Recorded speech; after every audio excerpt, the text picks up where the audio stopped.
Hi, I'm Jeff Morrison, and today we're going to talk about the Vecnos IQUI.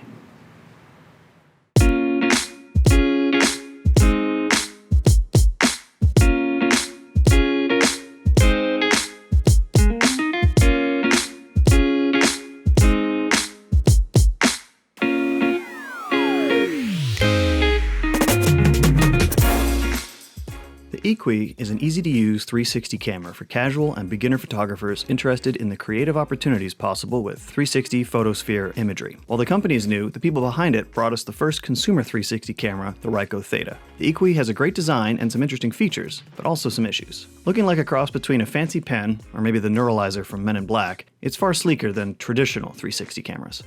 This simple, pocketable shape is paired with a fast-loading and easy-to-use app that lets you create short, spinning videos with moving filters that interact with the image. Those images are 5,760 pixels wide by 2,880 wide. Video is 4K 30. Both of these are about average for a mid-priced 360 camera these days. There's a shutter button, a power button, and a toggle between still and video modes. In a very strange design decision, there's a proprietary charge port on the bottom. The camera ships with a cheap plastic base that lets you stand the IQUI on a table to take photos, and this also lets you connect and charge via USB-C. However, the USB-C port is also on the bottom, so if you want to charge the IQUI, you have to lay it down on its side. If you've ever had a 360 camera, you know how lens scratches are the bane of your existence. Sometimes even minor ones can ruin a camera. So even just charging the camera, I felt I needed to be overly cautious. Coming soon is a hardshell case with a built-in battery and charge port.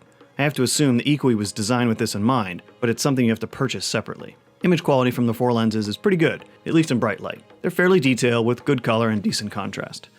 The multiple lenses can create lens flare issues, however, so you have to be careful how you position the camera with regards to the sun.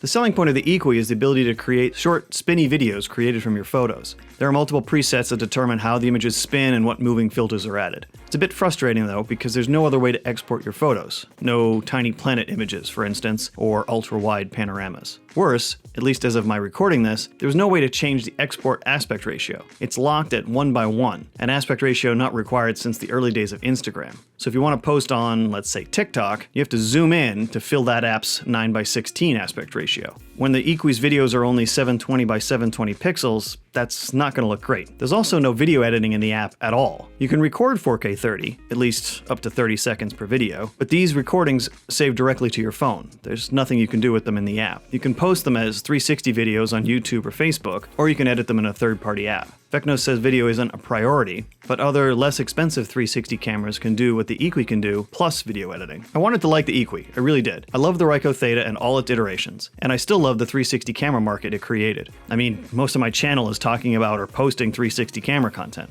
The IQUI, at least right now, comes up a bit short. A huge part of that is the app, which is severely underfeatured for a 360 camera in 2020. That's often true with 360 cameras, of course, but right now it's been 2 months since launch and it's still not up to par. The IQUI's signature feature, really its only feature, exports barely HD 1:1 videos in a 9:16 1080x1920 world. I might be too old for TikTok. Okay, I'm definitely too old for TikTok. But I love posting reframed 360 content on Instagram stories, and that's also 9:16. Now, in fairness, the aspect ratio, the lack of video editing, and so forth, these all can be fixed.